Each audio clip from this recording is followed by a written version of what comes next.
أما بعد بسم الله الرحمن الرحيم قال النبي صلى الله عليه وسلم حب الوطن من الإيمان آمنت بالله وصدق الله وصدق رسوله النبي الأمي الكريم ونحن على ذلك لمن الشاهدين والشاكرين والحمد لله رب العالمين.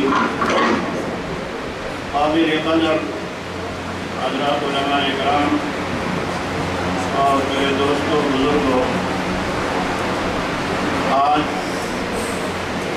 یہاں پر مولانا عزیز اللہ صاحب اور مولانا سیف اللہ رحمانی صاحب نے یہ عظیم گلدستہ، عظیم محفل یوم آزادی کے حوالے سے سجائی ہے. یہ جو پاکستان ہے اللہ تبارک و تعالیٰ کی نعمتوں میں سے ایک بہت بڑی نعمت ہے. اس وقت عالم اسلام کی ایک عظیم شان شخصیت مفتی محمد تقی عثمانی متجد العالی، سارے اہل علم حضرات ان کو جانتے ہیں اور دین سے درد رکھنے والے جو مسلمان ہیں وہ بھی ان سے واقف ہیں. وہ فرماتے ہیں کہ میں نے اکثر دنیا کا چکر لگایا ہے، اکثر دنیا کے اندر گھوما پھرا ہوں، لیکن یہ جو پاکستان کی دھرتی ہے اور پاکستان کا محل وقوع ہے، پوری روئی زمین کے اوپر ایسی دھرتی میں نے نہیں دیکھی. اس سے آپ اندازہ لگا لیں کہ اللہ تبارک و تعالیٰ نے اہل پاکستان کے اوپر کتنا بڑا کرم فرمایا ہے، کتنا بڑا احسان فرمایا ہے. اللہ تبارک و تعالیٰ نے اپنے فضل سے، کرم سے یہ عظیم الشان نعمت ہمیں عطا فرمائی ہے. لیکن عزیز نوجوانوں، اللہ تبارک و تعالیٰ نے یہ جو دولت ہمیں عطا فرمائی ہے، یہ تشتری کے اندر رکھ کر کے یہ نعمت ہمیں نہیں ملی. اس کے پیچھے لاکھوں جو ہے مردوں عورتوں کی قربانی ہے، اور لاکھوں مردوں عورتوں میں پھر ہزاروں علماء کی شہادت ہے. 1857 کی جنگ آزادی سے لے کر کے 1947 تک یہ جو جد و جہد ہوئی ہے، اور اس کے بعد اللہ تبارک و تعالیٰ نے یہ عظیم سلطنت ہمیں عطا فرمائی ہے. یہ کہیں پلیٹ میں رکھ کر کے یہ نعمت ہمیں نہیں ملی. اختصار کے ساتھ ایک واقعہ عرض کر کے اپنی بات کو ختم کروں گا تاکہ ہماری جو نئی نسل ہے ان کو بھی پتہ چلے کہ یہ ملک کس طرح معرض وجود میں آیا تھا. ایک نکاح کی تقریب تھی اور نکاح خوان نے دلہا سے پوچھا کہ آپ کا نام کیا ہے. اس نے اپنا نام بتایا.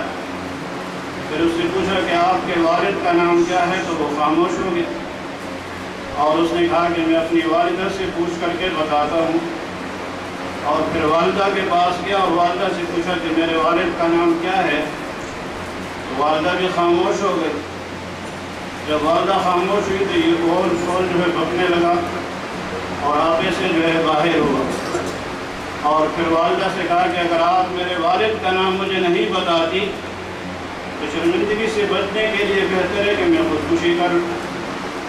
تو والدہ نے کہا کہ خودکشی مت کرو، اور جو عورتیں وہاں گھر میں موجود تھیں انہوں نے بھی کہا خودکشی مت کرو، اور میں تمہیں جو ہے وہ حقیقت بتاتی ہوں.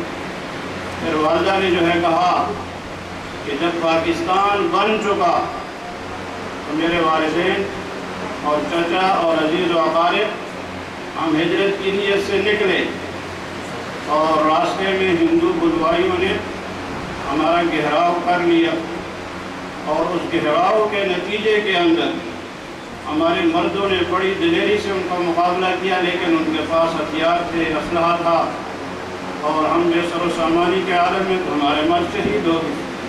میرے والد نے یہ کیا کہ رات کی اندھیری میں ہم عورتوں کو ایک جگہ پہنچا دیا، اور پھر کیونکہ مردوں نے بتایا تھا کہ پاکستان جانے کے لیے فلاں راستہ اختیار کیا جاتا ہے، تو دن میں تو میں چھپتی تھی، رات میں سفر کرتی تھی۔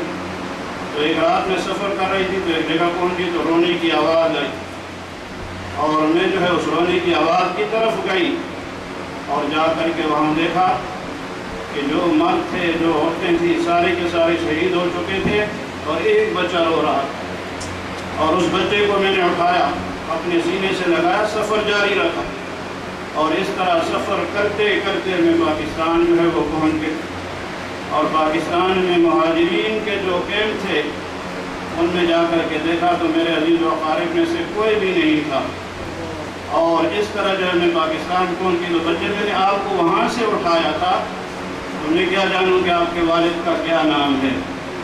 تو میرے عزیز نوجوانوں، یہ جو ملک پاکستان اللہ تبارک و تعالیٰ نے یہ نعمت ہمیں دی ہے، یہ نعمت بڑی قربانیوں کے بعد اللہ تبارک و تعالیٰ نے یہ نعمت ہمیں عطا فرمائی ہے۔ اس نعمت کے اوپر ہم اللہ کا شکر ادا کریں، اور جب 14 اگست ہوتی ہے خوشی کا اظہار ضرور کرنا چاہیے، لیکن خوشی کا اظہار اسلامی تعلیمات کی روشنی کے اندر رہتے ہوئے۔ جب 14 اگست ہوتی ہے، اس کی رات ہوتی ہے، نوجوان جو ہے موٹر سائیکلوں کے سلنسر اتار کر کے اور ساری رات جو ہے اپنی نیند بھی حرام کرتے ہیں، اور بزرگوں کی نیند کے اندر بھی خلل جو ہے وہ ڈالتے ہیں۔